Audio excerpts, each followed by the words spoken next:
Ingat tak masa banjir hujung tahun lepas, Menteri Pendidikan Fazlina Siddiq kena maki kakor sebab tak batal sesi SPM.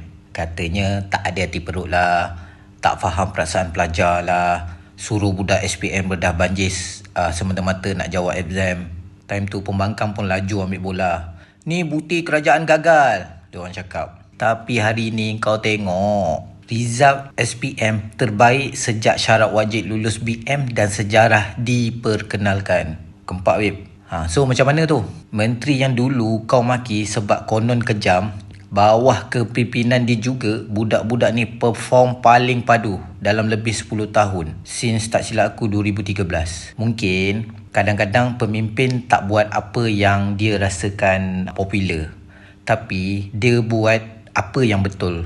Dan benda betul tu tak selalu nampak resultnya segera, tapi bila nampak dia meletup. So lain kali bila nak sembuh, tanya dulu, kau marah sebab simpati atau kau marah disebabkan fahaman politik kau? Sebab keputusan budak SPM ni hari ni mungkin jawapan paling senyap, tapi paling padu. Aku memang bangga gila.